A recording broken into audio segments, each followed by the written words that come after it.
오늘 예배관 오신 여러분들 사랑하고 축복합니다.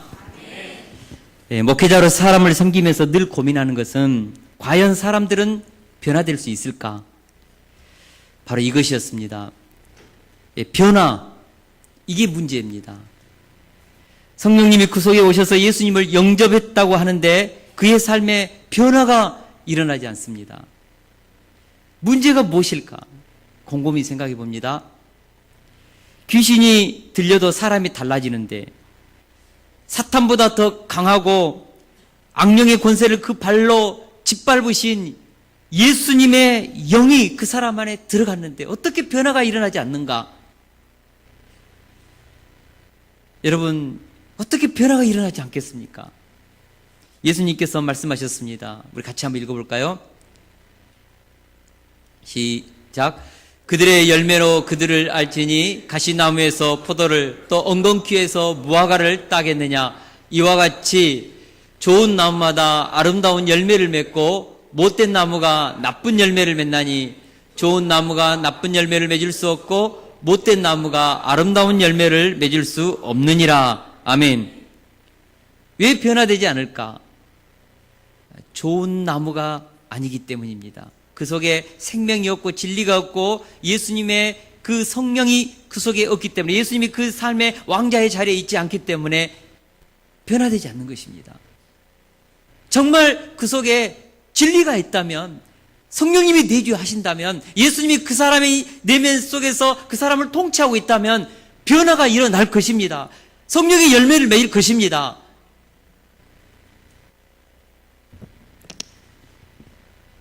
만약 성령께서 진리가 우리 속에 있다면 우리의 언어, 우리의 생각, 가치관, 기준, 원칙 달라집니다. 부부 사이 달라집니다. 부모와 자녀 관계 달라집니다. 오늘 말씀은 예수님의 공생애의 첫 번째 표적에 대한 이야기입니다. 그 첫 번째 표적의 핵심은 물이 포도주로 변화된 기적입니다. 오늘 말씀을 통해서 맹물 같은 우리의 삶을 맛깔나는 포도주로 변화시키는 그 예수님의 능력을 우리가 다시 한번 경험하는, 그리고 이 변화의 능력자 되시는 예수님을 우리가 다시 한번 확신하는, 그래서 사람은 변한다, 이 한 가지 사실을 굳게 붙잡는 그런 예배가 되기를 주님의 이름으로 기도합니다. 첫째로, 변화는 인생의 포도주가 떨어졌을 때 주님께 나와 강구할 때 시작됩니다. 우리 1절에서 3절 말씀을 같이 한번 읽겠습니다. 시작. 사흘째 되던 날 갈릴리 가나에 혼례가 있어 예수의 어머니도 거기 계시고 예수와 그 제자들도 혼례의 청함을 받았더니 포도주가 떨어진지라 이르되 저들에게 포도주가 없다 하니. 아멘. 1장 48절에서 예수님으로부터 나다나엘이 빌립을 부르기 전에 내가 무화과 나무 아래에 있음을 보았다, 이 말을 들었을 때 나다나엘은 예수님을 향하여 이렇게 고백합니다. 당신은 하나님의 아들이시오, 당신은 이스라엘 임금이로소이다. 이때 예수님께서 내가 너를 무화과 나무 아래에서 보았다 함으로 믿느냐? 이보다 더 큰 일도 벌이라. 예수님께서 나다나엘에게 이보다 더 큰 일도 벌이라 약속하셨습니다. 그리고 3일이 지난 후 뭔가 좀 기대가 될 일이 일어나려는 그런 느낌을 주지 않습니까? 사흘째 되던 날, 사흘째 되던 날 예수님께서 부활하신 날이기도 합니다. 복음서에서 3일 후 뭔가 있습니다. 또 한 가지 이 본문에서 우리에게 주는 것은 바로 이 사건이 역사적인 사건이라는 것이죠. 날짜를 정확하게 기록하고 있습니다. 3일째 되는 날 갈릴리 가나에 혼례가 있었는데 예수님과 예수님의 어머니, 제자들이 함께 초청을 받았습니다. 혼인의식은 당사자도 기쁘지만 이를 지켜보는 일가 친척들도 친구들도 얼마나 기쁜지 모릅니다. 경험하시죠? 어떨 때는요, 신부보다도요, 신부 친구들이 더 들떠 있어요. 결혼식은 너무나 좋습니다. 우리나라 결혼식도 동네 잔치였습니다. 어렸을 때 그 기억을 더듬어 보면 꼭 동네 그 결혼식 하면 그 맛있는 인절미를 꼭 이렇게 집집마다 다 이렇게 돌리거든요. 그 인절미를 먹었던 기억이 지금도 생생합니다. 너무 맛있었어요. 춤과 노래, 풍성한 음식을 먹으면서 신랑과 신부를 마음껏 축복한 것이 바로 결혼식입니다.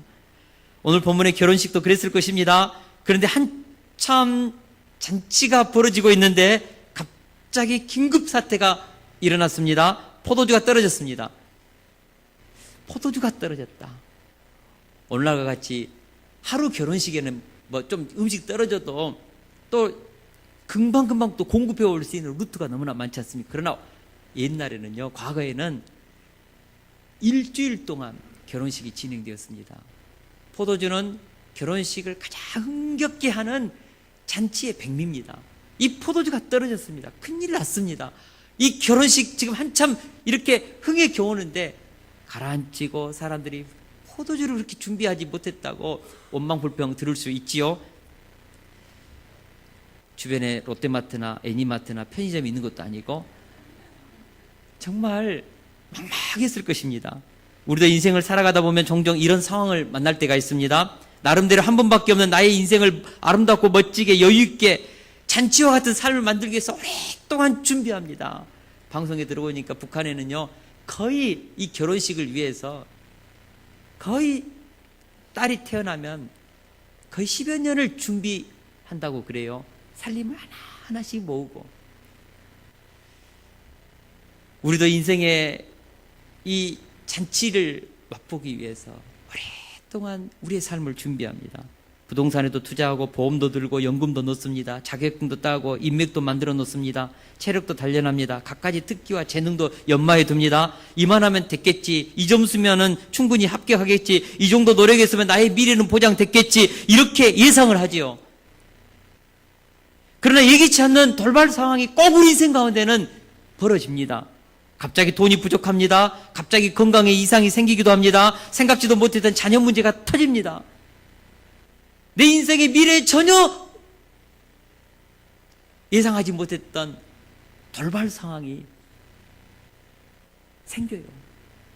이럴 때 우리 능력으로 수습 불가능한 상황 앞에서 우리는 당황하고 그리고 절망하고 이 막다른 인생의 골목 앞에서 가슴을 치고 한탄할 때가 있습니다. 이때 세상 사람들은 주로 운명을 한탄합니다. 내 인생의 운이 여기까지라며 자포자기하기도 합니다. 어떤 사람은 상실감을 이기지 못하고 술에 빠져들기도 합니다. 심지어 절망감을 이기지 못하고 자살로 자신의 인생을 마치는 사람도 있습니다. 그러나 우리가 알아야 합니다. 우리 그리스도인들에게는 이때가 기의 시간이라는 사실을요. 아무것도 할 수 없는 바로 이때가 주님이 일하시는 시간이기 때문입니다. 예수님은 우리의 힘으로 해결할 수 있는 상황은 우리의 그 힘과 능력으로 살도록 일반 은총만 줘요. 우리 스스로 알아서 하도록 내버려 두십니다. 그러나 정말 두 손 두 발 다 들 수밖에 없는 상황, 나는 할 수 없습니다. 나는 아무것도 할 수 없습니다. 사방이 막혔습니다. 오로지 하나님만이 내 인생의 이 문제를 해결할 수 있습니다. 주님 절망입니다. 이럴 때 우리가 무릎을 꿇고 기도하면 이때 주님은 놀라운 방법으로 막다른 인생의 골목에서 우리를 건져내시지요. 우리가 성경을 공부해보면 대부분의 기적들이 언제 일어납니까? 막다른 골목에서. 홍해가 언제 갈라집니까? 앞에는 홍해, 뒤에는 애굽의 군대가 쫓아올 때 하나님 앞에 나아갔을 때 홍해가 갈라지지 않습니까? 광야 아무것도 없는 곳에서 만나가 내리고 목마를 때 바위가 터져서 생수의 강이 흐르고 어디서요? 광야, 막다른 골목. 바로 그곳에서 하나님의 기적, 하나님의 능력이 오는 것입니다. 나사로가 죽기를 예수님은 기다렸습니다. 심지어는 4일이 될 때 시체가 썩어서 냄새 나기까지 기다렸습니다. 그리고 가서 나사로야 나오라. 나사로의 그 생명을 살려내는 것이죠. 그리고 선포하셨습니다. 나는 부활이요 생명이 나를 믿는 자는 죽어도 살겠고 무릇 살아서 나를 믿는 자는 영원히 죽지 아니하리니 이것을 내가 믿느냐. 우리 주님은 그런 분이십니다. 그러므로 우리가 인생의 막다른 골목에서 우리 힘으로는 도저히 해결할 수 없는 위기 상황에서 오히려 주님의 기적을 체험할 수 있는 좋은 기회임을 확신하고 우리가 소망 가운데 주님께 나아가 무릎 꿇고 기도할 수 있어야 한다고 믿습니다. 서양 속담에 무지개는 폭우 뒤에 뜬다는 말이 있습니다. 마찬가지로 우리 주님의 기적의 무지개도 우리 인생의 폭우 뒤에 오는 것입니다. 5색, 7색으로 찬란한 그 무지개 얼마나 아름답습니까? 그러나 폭우 뒤에 무지개는 뜹니다. 인생은 실패할 때 끝나는 것이 아니라 포기할 때 끝납니다. 이 말을요, 제가 동강교회 청년 사역, 첫 사역하고 여름 수련회 마쳤을 때 한 자매가 했던 말입니다. 너무 내 마음에 와닿아서 적어두고 애워뒀거든요. 인생은 실패할 때 끝나는 것이 아니라 포기할 때 끝난다. 제가 처음 동강교회 청년 사역 했을 때 굉장히 힘들었어요. 첫 수련회를 준비하면서 하필이면 기곡산장 같은 초등학교를 빌렸는데 풀이 막 자라고 그곳에서는 물도 나오지 않고 우리 청년들 그때 지금도 상황은 안담했습니다. 근데 그것을 위해서 거의 한 달을 기도했습니다. 하나님, 장소는 결정됐습니다. 청년들이 가보고 기곡산장이라고 합니다. 어떻게 합니까? 은혜를 주십시오. 성령님을 통하여서 그곳을 장악하여 주십시오. 근데 기적이 일어났습니다. 성령께서 얼마나 강력하게 역사하는지요. 성령께서 그 터치하니까 한 청년이 부들부들 떨면서 저한테 왔어요. 목사님, 어떻게 하면 좋냐고. 나 다시 신앙생활 시작했는데 어떻게 하면 좋냐고. 세족식을 하는데 어떤 청년은 성령께서 그를 확 끌어안는 모습 때문에 뒤를 돌아봤대요. 아무도 없었어요. 막 그런 일들이 그날 일어났고 그때 우리 청년이가 뒤바뀌었습니다. 동강교회 장로님이 오셔서 동강교회가 생긴 이래로 이런 수련은 없었다. 그 일이 일어났어요. 막다른 골목에서 기곡상자 같은 그 환경에서 기도했을 때 하나님이 만지시는 역사를 경험했습니다. 아무리 어렵고 힘들어도 포기하지 않고 그 문제를 주님께 들고 나아가면 물이 포도주가 변화되는 기적이 일어납니다. 그러면 우리가 실패했을 때 인생이 끝나는 것이 아니라 포기할 때 끝납니다. 마리아가 예수님께 이 위기 문제를 가지고 나갔을 때 기적은 시작되었습니다. 자, 본문을 보겠습니다. 우리 3절을 같이 한번 읽겠습니다. 3절 말씀 시작. 포도주가 떨어진지라 예수의 어머니가 예수에게 이르되 저들에게 포도주가 없다 하니, 마리아는 결혼식에 초대되어 온 손님입니다. 그래서 결혼식 잔치에서 가장 중요한 포도주가 떨어졌을 때 포도주를 넉넉히 준비하지 못한 주인장을 불러서 포도주 떨어졌습니다. 왜 잔치를 이렇게 준비했나요? 불평하고 원망하고 어떻게 좀 해보시라고 그렇게 주인장에게 얘기할 수 있습니다. 그러나 마리아는 이 문제를 주인장에게 들고 나가지 않고 예수님께 들고 나갔습니다. 왜 그랬을까요? 예수님만이 이 문제를 해결해 줄 수 있는 능력이 있기 때문입니다. 자신의 몸에서 성령의 그 능력으로 처녀의 몸에서 동침하지 않고 태어난 아이입니다. 어렸을 때부터 하나님이 어떻게 이 자녀를 키우는지를 똑똑히 보았습니다. 경험했습니다. 천사들이 이 아이의 태어나는 것을 얼마나 축복했습니까? 마리아는 예수님이 누구인지 알았습니다. 그래서 포도주가 떨어졌을 때 주인장에게 가지 않고 예수님께 부탁했습니다. 사랑하는 성도 여러분, 이것이 중요합니다. 내 인생에 발생한 위기 문제를 주님께 들고 나가면 그때 그 문제는 내 것이 아니라 주님의 문제가 되는 것입니다. 할렐루야. 제가 생각할 때 우리 성도들의 삶의 문제를 해결하지 못하는 것이 무엇일까? 자꾸 사람을 통해서, 정치를 통해서, 술수를 통해서 그 문제를 해결하고자 하기 때문에 그 문제는 자꾸 꼬이는 것입니다. 문제가 생길 때 능력의 근원이신 예수님께 들고 나가야 합니다. 우리가 이 시간부터 문제보다 더 크신 하나님을 바라보는 믿음의 결단이 있을 수 있기를 기도합니다. 분명합니다. 내가 해결할 수 없는 절망스러운 문제를 주님께 들고 나아가 기도하면서 주님께 맡기면 주님이 그 문제를 맡아주시고 이제는 내 문제가 아니라 주님의 문제가 되는 줄 믿습니다. 그러면 마리아가 포도주가 떨어진 문제를 들고 나갔을 때 예수님은 어떻게 반응하셨는가?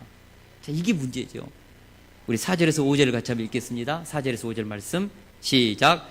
예수께서 이르시되 여자여 나와 무슨 상관이 있나이까 내 때가 아직 이르지 아니하였나이다. 그의 어머니가 하인들에게 이르되 너희에게 무슨 말씀을 하시든지 그대로 하라 하니라. 아멘. 어머님 마리아가 포도주가 떨어졌다고 요청했을 때 예수님의 반응이 좀 충격적입니다. 어머니가 부탁했는데 그죠? 그럼 어떻게 합니까? 어머니 걱정하지 마세요. 포도주 그쯤이야. 하나님의 아들이 아닙니까 내가. 짠 해가지고 여기 있습니다. 이러면은 좀 얘기가 되잖아요.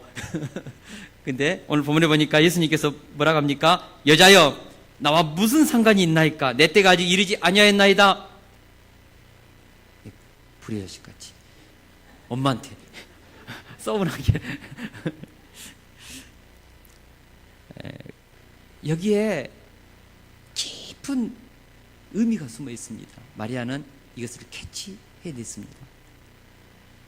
예수님은 아직 이 문제에 관여하실 때가 되지 않았다고 말씀하신 것입니다. 여기서 우리는 변화의 두 번째 원리, 기적의 두 번째 원리를 발견하게 됩니다.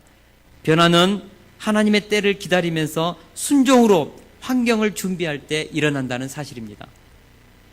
4절 말씀에서 분명한 것은 예수님은 아무 때나 우리가 원한다고 무조건 들어주시는 분이 아니라는 사실을 우리가 배우게 됩니다.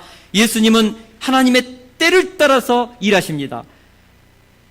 그러면 도대체 예수님이 일하시는 때는 언제인가? 우리가 생각할 때 포도주가 바닥난 지금 here and now 여기서 오늘 주님 오늘 문제 해결해 주세요.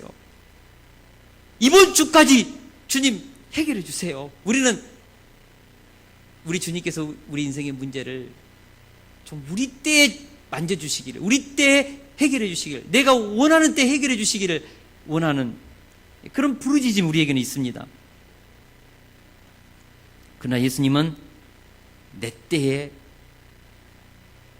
변화를, 기적을 행하겠다고 하셨습니다. 내 때란 우리가 원하는 때가 아니라 하나님의 영광이 가장 잘 드러날 수 있는 때를 말합니다.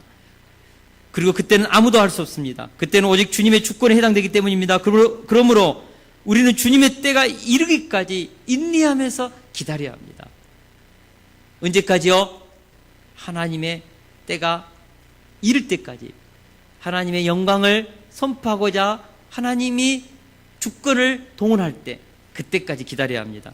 성경을 읽어보면 하나님은 우리를 기다림의 대학에 입학시키는 것을 깨닫게 됩니다. 노아는 120년을, 모세는 40년을, 아브라함은 25년을, 요셉은 13년을, 다윗은 11년을 기다려야 했습니다.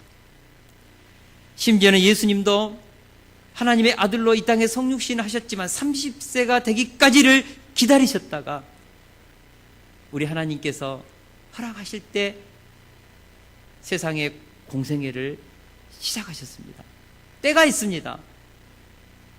하나님의 영광의 때, 모든 환경이 준비된 때가 있습니다. 하나님, 아담에게 여자의 후손을 통하여 메시아를 보낸다면 좀 일찍 보내서 해결해 주시지요. 그러나 하나님은 언제요? 로마 시대 때, 헤롯 대왕 때, AD 1세기 때까지 기다렸습니다. 그때가 하나님이 구속사를 이루어야 될 가장 완벽한 역사가 준비된 때입니다. 제가 신약학을 공부하면서 그것을 배웠습니다.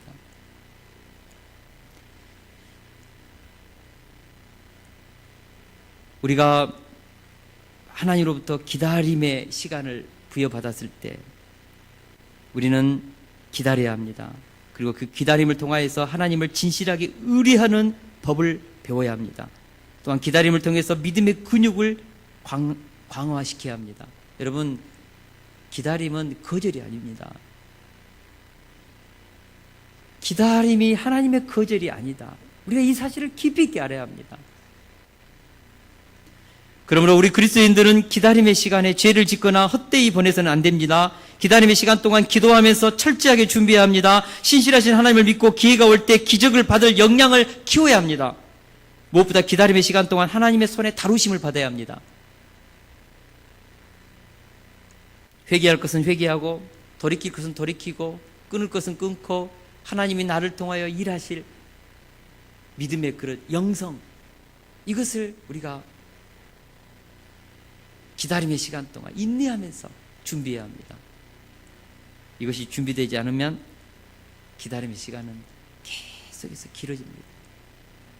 무하마드 알리와 함께 당대 최고의 복서였던 존 프레이저가 했던 말입니다. 같이 한번 읽어보겠습니다. 준비됐나요? 시작. 챔피언은 링에서 되는 것이 아니라 다만 링에서 인정받을 뿐이다. 멋있죠? 세계 최고의 챔피언 복서. 실력은 시합하기 전에 열심히 훈련하고 각고의 노력으로 만들어지는 것이며 그 실력은 실전에서, 링에서 증명될 뿐이다. 보이지 않는 곳에서 우리 하나님이 일할 수 있는 실력과 마음을 준비한 사람만이 링에서 하나님의 영광의 기적을 체험할 것입니다. 요셉이 11년 동안 노예 생활하면서 보디발 집에서 총리 수업을 받았습니다. 생각해 보세요. 형들에게 팔려서 보디발 집에서 노예로 있을 때 얼마나 마음이 아팠겠습니까? 그러나 요셉은 불평하지 않고 원망하지 않고 최선을 다해서 일하자 보디발이 가정의 총무 삼았습니다. 그 총무가 앞으로 총리가 되어서 국가 살림을 도맡는 경영대학이었습니다. 그것을 마치고 여우 같은 그 보디발 아내가요, 그냥 유혹하다가 안 되니까 간음했다고 고소했고 감옥에 2년 동안 들어갔습니다. 얼마나 가슴이 아픕니까? 내 인생 왜 이렇게 꼬여? 내 인생은 왜 이렇게 힘들어? 보디발 여사, 나가기만 해봐라. 그렇게 복수의 칼을 갈지 않고 요셉이 거기서 뭐 했습니까? 최선을 다해서 다른 사람의 안색을 살피면서 섬기고 격려하고, 그러니까는 이 감옥의 간수가 감동받아서 자기의 일을 맡겼습니다. 그래서 그곳에서 마음껏 막 그 애굽에 있는 최고의 관리들이 그곳에 갇혔던 자들과 대화를 나눌 수 있었습니다. 2년 동안의 그 과정이 뭐죠? 정치 외교학과 박사과정 2년. 거기서 공부한 거예요. 그렇게 해서 어느 날 하나님께서 바로에게 꿈을 주었고 그 꿈을 해석하면서 일약 애굽의 총리가 되는 것입니다. 어느 날 갑자기요, 불평하고 원망하다가 그 자리가 오니까 그렇게 갑자기 뜬 거예요? 아닙니다. 11년 동안 성실하게 국가를 경영하는 그런 경영 수업 받았고, 감옥에서 수많은 그런 바로의 측근들로부터 정치 수업 공부한 것입니다. 그렇게 해서 뜬 것이죠. 우리가 이것을 알아야 합니다. 제가 다윗의 인생을 곰곰이 되씹어 보면서 하나님께서 왜 다윗을 쓰셨을까? 다윗은 그 혼자 광야에서 막내라고, 천덕꾸러기 막내, 그 사무엘이 왔을 때도 부르지도 않는, 어떻게 보면은 굉장히 형들로부터 하대받는 그런 위치였지 않습니까? 그럼에도 불구하고 다윗은 광야에서 아무도 없는 곳에서 자기 양을, 생명을 걸고 지켰습니다. 곰이 양을 발톱으로 취해가려고 하면은 물맷돌로 때려서 곰의 그 발톱에서 자기가 돌보는 양을 끄집어내고 사자의 입에서도 끄집어냈습니다. 왜요? 다윗은 목자의 마음을 가지고 생명을 소중히 여기는 마음을 가지고 아무도 보지 않는 그 들판에서 그 일을 했습니다. 하나님께서 사울이 왕으로 타락하여 무너질 때 이스라엘의 내 백성을 맡길 만한 참된 목자가 어디 있는가? 광야에서 홀로 하나님 앞에서 양떼들을 지키는 그 다윗의 목자의 마음, 생명을 사랑하는 그 마음을 지켜보고 계시던 하나님께서 다윗을 택한 자로 세우신 것이죠. 기름 부어 세웠습니다. 하나님은 보고 계셨습니다. 그리고 때가 되면 블레셋과의 전쟁이 있을 때 심부름 갔다가 물맷돌 하나로 골리앗 때려 눕혔잖아요. 그 물맷돌을 언제 했습니까? 광야에서 곰과 사자들과 싸우면서 쫙쫙 던지면서 가졌던 실력 아닙니까? 그 실력이 한순간에 드러난 것입니다. 어떤 사람이 갑자기 떴다고요? 장경동 목사님이 어느 날 갑자기 떴다고요? 동강교회 제가 그분을 초청하면서 사부작 장경동 목사님 인생 이야기를 들었는데 제가 정말 가슴에 감동을 받고 그분을 존경하게 되었습니다. 목사로서 서적이 2만 권이 넘더라고요. 그 정도 갖추고 있는 목사님 많지 않습니다. 남들이 신학교 졸업여행 갈 때 자기는 돈이 없어가지고 홀로 도서관에서 성경 외우고 암송하고 그러면서 어느 날 뜬 거예요. 사랑하는 동역자 여러분, 기다림의 대학에서 우리가 기다림의 대학에서 내 처지 환경 불평원망하지 말고 최선을 다해서 그 기다림의 시간에 준비하십시오. 언제요? 링에서 내 실력 발휘할 때까지. 하나님이 나를 위해서 띄울 어떤 기회가 올 때 그것을 붙잡기 위해서 준비하십시오. 그러면 마리아는 어떤 자세로 기다렸습니까? 5절 같이 한번 보겠습니다. 5절 말씀 시작. 그의 어머니가 하인들에게 이르되 너희에게 무슨 말씀을 하시든지 그대로 하라 하니라. 마리아는 아직 때가 이르지 않았다는 예수님의 말씀을 듣자 절망하지 않았습니다. 할 수 있는 일이 아무것도 없다고 빈둥거리며 놀지 않았습니다. 마리아는 기다리는 동안에 예수님의 말씀이 역사할 수 있는 환경을 준비했습니다. 그것은 바로 주변의 사람들에게 믿음을 심고 주님께서 무슨 말씀을 하시든지 그대로 순종하도록 순종의 준비를 시킨 것입니다. 능력의 역사는 주님이 하십니다. 기적의 역사는 주님께서 직접 베푸십니다. 그러나 주님께서 역사하실 수 있는 믿음과 순종의 환경은 우리 각자가 만들어야 합니다. 예수님은 약속의 말씀을 확신하고 절대적으로 순종하는 자들을 통하여 변화의 새 역사를 일으키는 분이십니다. 할렐루야. 독일의 위대한 신학자의 순교자였던 본헤퍼가 말하기를 믿는 자들만이 순종할 것이며 순종하는 자만이 믿게 될 것이다. 같이 한번 읽어보겠습니다. 시작. 믿는 자들만이 순종할 것이며 순종하는 자들만이 믿게 될 것이다. 아멘. 아멘이 나와야 됩니다. 이것은 그분이 진짜 그렇게 살았어요. 여러분, 믿음의 본질은 순종에 있습니다. 이분이 얼마나 천재적인 신학자였는지 미국에 있는 라이논드 리버가 이분을 2차 세계대전 일어나기 발발하기 직전에 아예 그냥 미국으로 데려왔어요. 그러나 이분이 그것이 너무나 양심에 가책이 되어서 한 달 만에 편지 쓰고 다시 독일로 갔습니다. 그래서 우리가 잘 아는 2차 세계대전에 일으키는 사람 누구죠? 히틀러. 그 히틀러를 제거하는 일에 동참했다가 2차 세계대전이 끝나기 거의 보름 전에 처형되었습니다.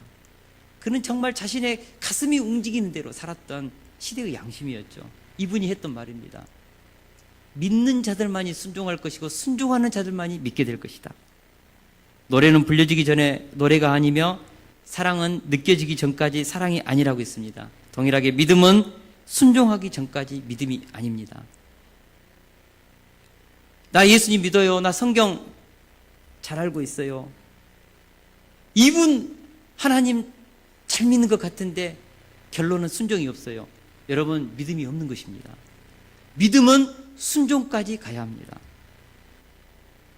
때로는 주님의 말씀이 잘 이해되지 않을 때가 있습니다. 이치에 맞지 않을 때가 있습니다. 그러나 이사야서 55장 9절에 보니까 하늘이 땅보다 높은 같이 하나님의 길이 우리의 길보다 높으며 하나님의 생각이 우리 생각보다 높다고 했습니다. 고린도전서 1장 25절에 보니까 하나님의 미련한 것이 사람보다 지혜 있고 하나님의 약한 것이 사람보다 강하다고 했습니다. 나의 부족함을 인정하고 하나님의 뜻을, 하나님의 약속의 말씀을 붙잡고 순종하면 거기에 기적이 있습니다. 할렐루야.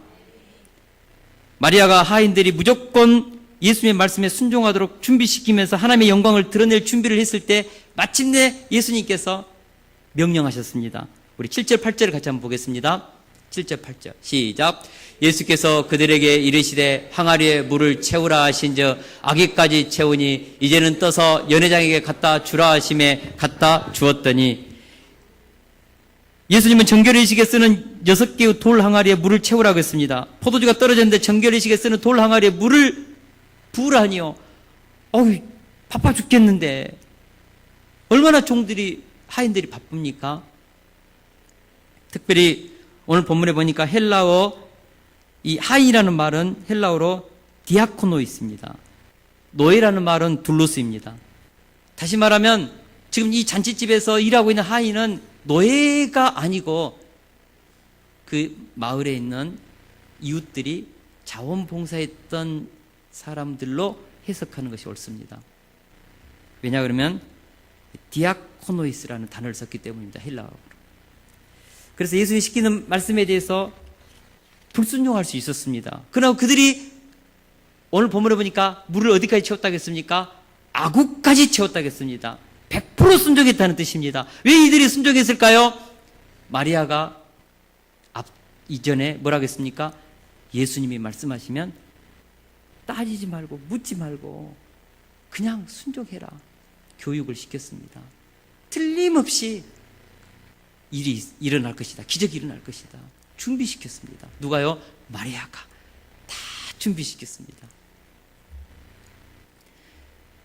예수님이 또다시 말씀하셨습니다. 이제는 떠서 연회장에 갖다 주라.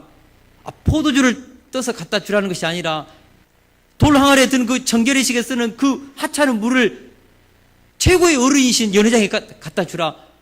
오, 예수님, 그것만 못하겠어요. 잘못하면 뺨 맞는데, 이거 이런 명령하면 안 되죠. 그럴 수 있잖아요. 근데 본문에 보니까 하인이 그것도 또 떠서 갖다 줍니다. 언제 이 물이 포도주로 변화되는지 모르겠지만 연회장이 그것을 맛을 보고 인류 역사상 창세 이래로 가장 맛있는 the best 와인, 이런 와인을 먹어본 적이 없다. 기절초풍할 노릇이다. 이렇게 칭찬한 것이죠.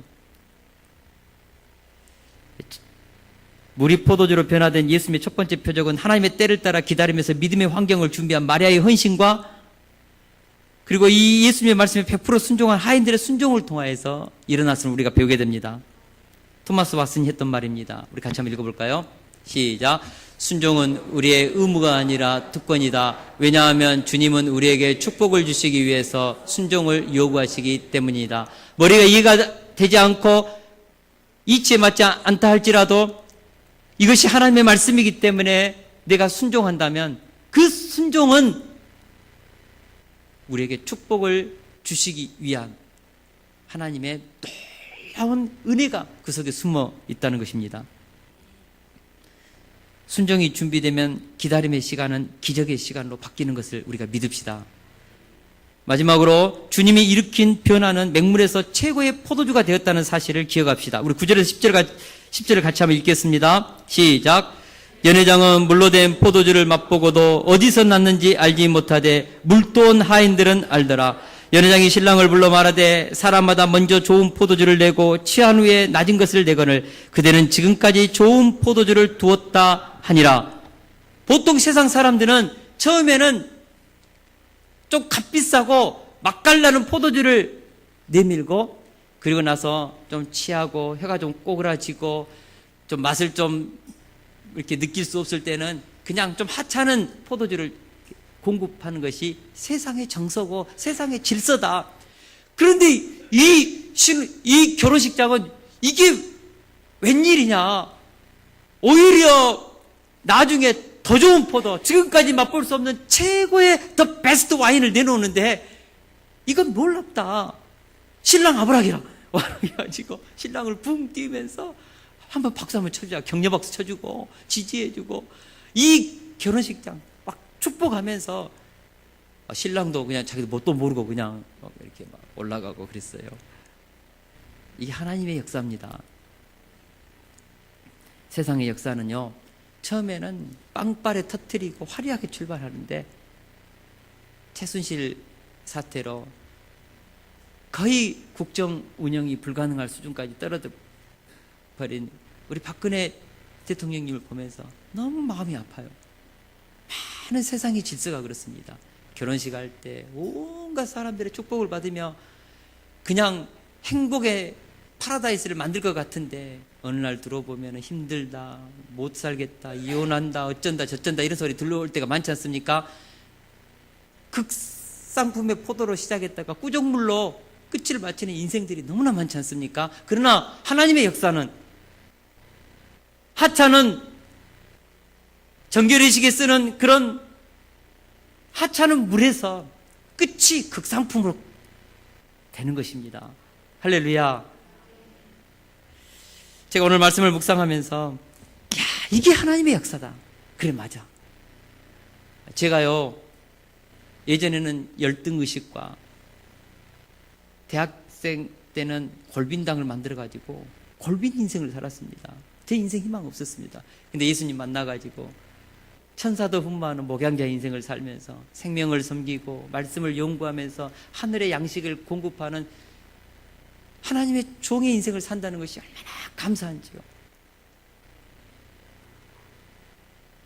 형편없는 골빈당의 인생에서 맛깔나는 생명을 살리는 그런 극상품의 인생을 살고 있잖아요. 저만 그렇습니까?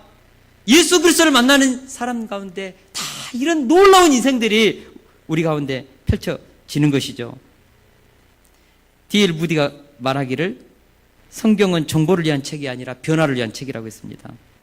성경 말씀이 사람의 심령에 새겨지면 확실히 그 사람은 변화됩니다. 혼돈은 질서로 구별로, 어두움은 빛으로, 공허함은 생명의 체험으로 이루어지는 것이 말씀의 역사고 예수 그리스도가 그 인생 가운데 임할 때 이루어지는 역사인 것을 믿습니다. 우리 교회도요, 말씀이 살아 역사하는, 그래서 사람의 본성이 바뀐 예가 너무나 많습니다. 우리 박호진 집사님요, 예전에 주민등록증 보였는데 찡 해가지고 건들면 그냥 싸울 것 같아요. 꼭 제임스 딘 바나가처럼 쫙그 째진 눈으로 이렇게 날카롭게 쳐다보는 눈을 보면서, 야, 예수님 만나지 않았더라면 이분이 어떻게 살았을까? 제가 간혹 간증을 들어보는데요, 그렇게 뼈빠지게 본 돈을 하룻밤에 술값으로 다 날리고 그런 인생 살았어요. 지금은 뭐 굉장한 것 같지만 옛날에는 아무것도 아니었어요. 동강교회 있을 때도 우리 모덕기 자매님이 에게 이랬는데 세수교회에서 막 목자의 인생을 사는 걸 보고 눈이 희둥그레가지고 이게 무슨 일인가 그랬다고 했습니다. 제가 요즘에요, 그 방탕하였던 호진 씨가 변화되어서 우리 임미숙 집사님에게 꽉 잡혀 사는 착실하고 순종적인 남편의 인생을 사는 모습을 보고 기적이다, 기적. 기적이잖아요, 그죠? 기적이죠. 기적이 일어났습니다. 꼼짝 못해요, 임미숙 집사님한테. 정말 착실한 남편이죠. 인생에 희망이 없어서 새벽에 퇴근하는 사람이 있었습니다. 신문 배달하는 그분과 함께 집에 들어오신 분, 박태영 집사님. 우리 김진 집사님 그랬거든요. 근데 이분이요, 예수님 만나가지고 변화됐어요. 새벽에 퇴근하던 분이 요즘에 새벽 기도 한다니까요. 직장에서 부장님이시지만 정말 그 화장실 청소하시고, 그리고 목장의 목자가 되어서 영혼들을 돌보는 그 인생을 살고 있습니다. 이분이 그렇게 살다가 어느 날 술 딱 끊고 이렇게 경건하게 사는 모습을 보고 주변에 있는 이웃들이 그랬대요. 도대체 세숫교회가 어떤 교회냐? 도대체 세숫교회 목사님은 누구냐? 만나보고 싶다. 말씀이 들어가니까 인생이 바뀌는 것이죠. 변화되는 것이죠. 우리 최정주 집사님은요, 형수님께서 얼마나 눈매가 무서운지 쳐다보지도 못했대요. 근데 요즘에는 순한 양이 돼가지고 박여사께서 뭐라 한 소리 딱 하면은 깨갱 해가지고 가만히 있으면서 알았다고 하면서, 와, 우리 하나님이 이렇게 바뀐 거죠. 그 안에 뭐가 있습니까? 생명이 있습니까? 생명이 있습니까? 빛이 있습니까? 산목장을, 그 양떼들을 돌보는 목자의 인생, 그 인생을 살고 있는 거예요. 그 속에 뭐가 있었습니까? 생명이 들어가니까 그래요. 생명. 놀라운 일들이 우리 교회 안에도 지금 일어나고 있습니다. 할렐루야. 자, 우리 성우 집사님 간증도 한번 더 할게요. 이분이 완도 섬 욕쟁이, 얼마나 욕을 잘했던지 욕쟁이라고 그랬대요. 욕쟁이. 근데 이분이 예수님 만나고 나서 욕을 거절하고 경건의 언어, 정말 그 거룩한 언어를 쓰기 시작하니까 고등학교 때 친구들이 성우가 입에서 욕 나오도록 내기하자고 해가지고 성우를 그렇게 괴롭히고 막 놀리고 그래도 욕이 안 나왔어요. 예수님 만나서 인생 바뀐 것이죠. 제가 한 번은 우리 봉은영 집사님한테 그랬거든요. 은영 집사님, 성우 집사님하고 결혼할 때 어머니 반대했거든요. 지금 행복해요? 그랬더니요, 빙그레 웃으면서요, 목사님 정말 이 남자 만나기를 자기는 너무너무 잘해서 행복하다고. 그냥 입에 침 묻히는 그냥 그런 그 립서비스가 아니고 진짜 행복에 겨워가지고 너무 성우 집사 만나서 행복하다고. 예수 그리스도를 만나면서 인생이 바뀐 것입니다. 정결의식에 쓰는 그 맹물 같은 인생이 예수 그리스도를 통하여서 맛깔나는 극상품 포도주와 같은 그런 기적의 인생, 생명을 살리는 복된 인생들이 된 것이죠. 얼마나 거룩한 찬양 사역자입니까? 이번에 우리 노가바 디에 때 우리 박성구 집사님 딱 묻고 이렇게 하니까 옛날 좀 나오잖아요. 그 모습. 그러면서 우리 배나영 집사님이 거룩하게 찬양인도 하는 것 보고 그거 생각하면 웃음이 나온대요. 하나님께서 우리를 바꾸셨습니다. 변화시켰습니다. 할렐루야.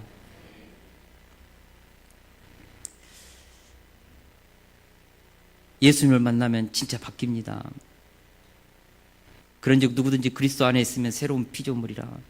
이전 것은 지나갔으니 보라 새 것이 되었도다. 사람들은 말합니다. 사람 안 바뀝니다. 50년을 같이 살았지만 그대로입니다.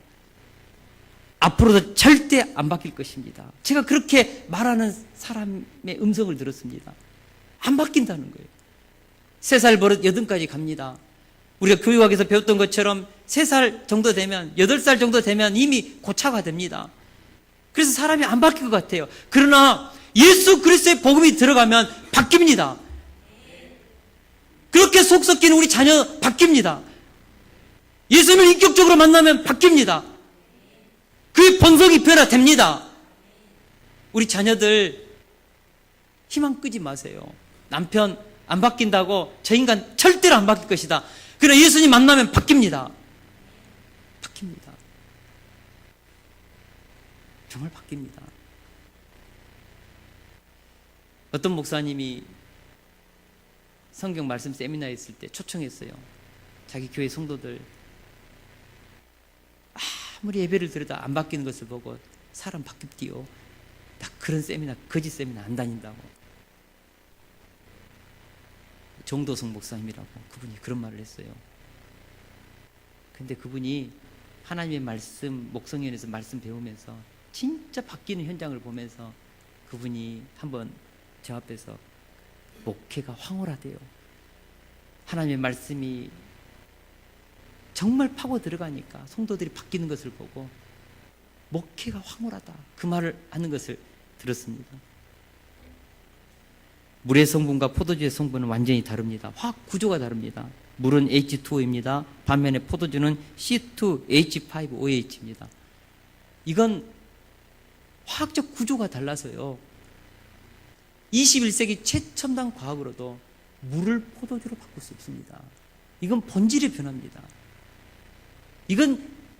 이건 하나님만이 하실 수 있는 일입니다.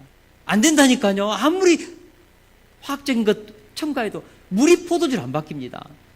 근데 예수님은 물을 포도주로 바꿀 수 있습니다. 본질의 변화, 재창조의 역사, 우리 주님 하실 수 있습니다. 할렐루야. 그러므로 우리가 확신해야 합니다. 예수님 만나면 바뀐다. 내 자녀 정말 하나님의 말씀이 그 속에 진짜 들어가면, 성령님이 사로잡으면 바뀐다. 할렐루야. 제가 이번에 감성 테라피 가가지고 제 마음속에 애운 그 구호가 있습니다. 당신은 존귀하고 보배롭고 존귀하고 가치 있고 사랑받을 만한 하나님의 걸작품입니다.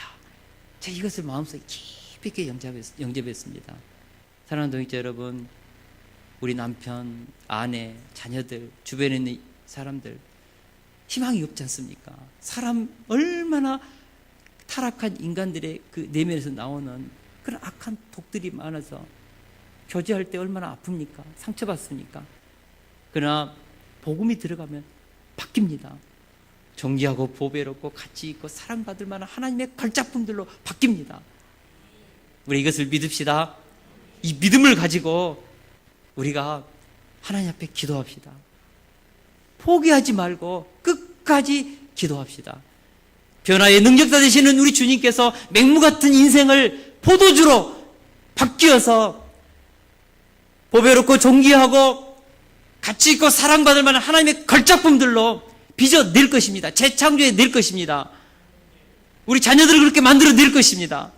할렐루야. 우리 남편들을 그렇게 고칠 것입니다. 할렐루야. 우리 주님을 찬양합니다. 우리 찬양하고 같이 기도하는 생각